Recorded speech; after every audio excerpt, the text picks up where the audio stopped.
สวัสดีท่านผู้ชมวันนี้อาจารย์จะมาแนะนำวิธีการใส่เลขหน้าเจี้ยเนาะให้ต่างกันก็คือภาคส่วนที่เป็นคำนำเนาะคำขอบใจแล้วก็สระบาทนี่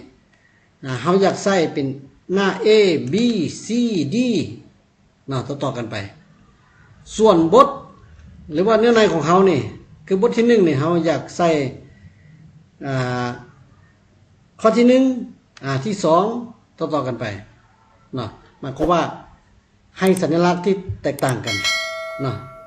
แล้วเขาจะเฮ็ดได้แนวใดเขาไปเบิ่งนำกันโดยปกติแล้วถ้าว่าเขามีแต่ insert แล้วก็ไปที่ page number เนาะลองเบิ่งปั๊บเห็นป่ะสังเกตเบิ่งมันจะมีเลข1ตั้งแต่หน้าที่1ก็คือตั้งแต่คำนำเนาะเห็นป่ะต่อกันมาด้านลุ่มเช่นกันมันจะเป็นหน้าที่4ที่5หากเขาต้องการให้หน้านี้มันเริ่มเป็นเลข1เขาใส่เลข1เข้าไป enter ปั๊บสังเกตเห็นป่ะทุกห้องก็จะเปลี่ยนไปเป็นเลข1คือกันดังนั้นบ่ได้เนาะหลายคนพบปัญหาเกี่ยวกับการแยก section แล้วก็การใส่เลขหน้าเจี้ยพอสมควรนะดังนั้นอาจารย์จะอธิบายให้ละเอียดแล้วก็สอนซ่าๆเนาะหวังว่าท่านผู้ชมเบิ่งคลิปนี้จบแล้วก็จะสามารถเข้าใจแล้วก็เฮ็ดตามได้เลยนะหลักการหรือว่าวิธีของมันก็คือเขาต้องได้ตัดแยกภาคส่วนใดที่เราบ่ให้มีเลขหน้าเจี้ยหรือจะใส่เป็นสัญลักษณ์คือ A B C เนาะก็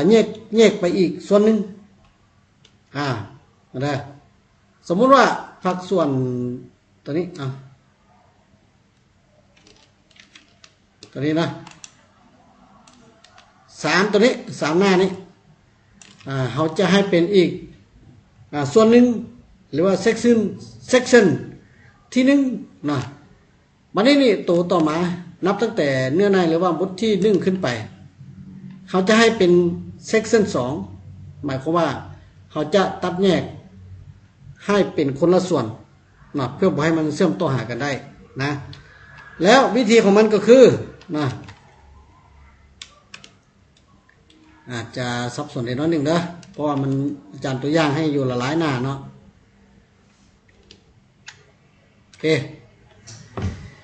วิธีนะหรือว่าขั้นตอนของมันแล้วแม่นการแยกส่วนนะอย่าลืมถ้าต้องการตัดส่วนก็คือหน้าของคำนำคำขอบใจแล้วก็สระบาทเราต้องมาตัวนี้มาคลิกใส่หน้าสุดท้ายของจุดที่เราต้องการแยกนะก็คือหมายความว่านับตั้งแต่นี้ขึ้นไปนะนี่ขึ้นไปแล้วแม่นให้เป็นอีกส่วนหนึ่งตอนนี้ให้เป็นอีกส่วนหนึ่งเขาจะตัดบริเวณนี้แหละนะดังนั้นมาคลิกใส่นี้ก่อนนะแล้วก็ไปที่ layout นะแล้วก็ไปที่ break แล้วก็ไปที่ next page นะมาเลยเด้อไปตามขั้นตอนนี้นะปึ๊บนี่นะซูมใกล้ๆให้เบิ่งแล้วเข้าใจเลยอ่านได้ทุกตัวนะ next page มานี่เรามาสังเกตเบิ่งนะมันจะมีอยู่6หน้าขึ้นมาแต่เราก็ยับตัวนี้ออกนะปึ๊บนี่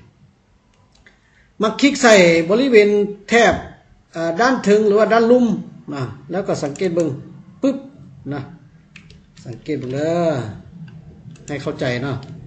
ตัวนี้จะเป็น section 2ตัวนี้จะเป็น section 1แสดงว่าตอนนี้มันตัดกันละจากจุดนี้ไปนะเป็นคนละส่วนบ่ได้ลิงก์หากันบ่ได้เชื่อมต่อหากันแล้วตอนนี้นี่เราจะไปใส่ลำดับ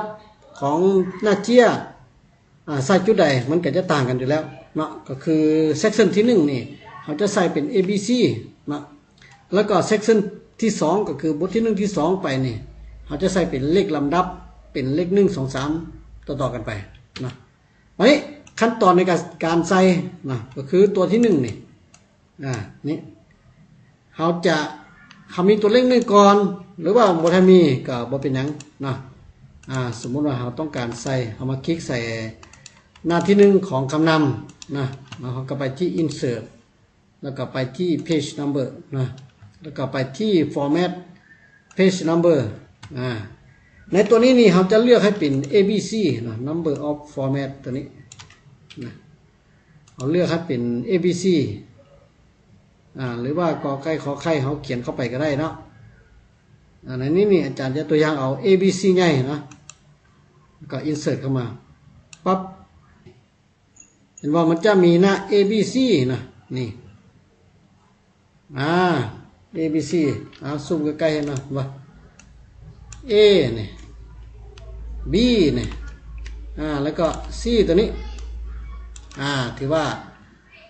น่ารักก็คือพวกที่เป็นคำนำคำขอบใจสารบาลนี้ให้เป็น ABC มานี้บทที่1ขึ้นไปนะนับตั้งแต่บทที่1ขึ้นไปเห็นปะสังเกตเบิ่งด้านรูปนี้ซูมเข้ามากันนะเห็นปะมันจะตกเป็นหน้าที่4บ่เป็นหยังนะ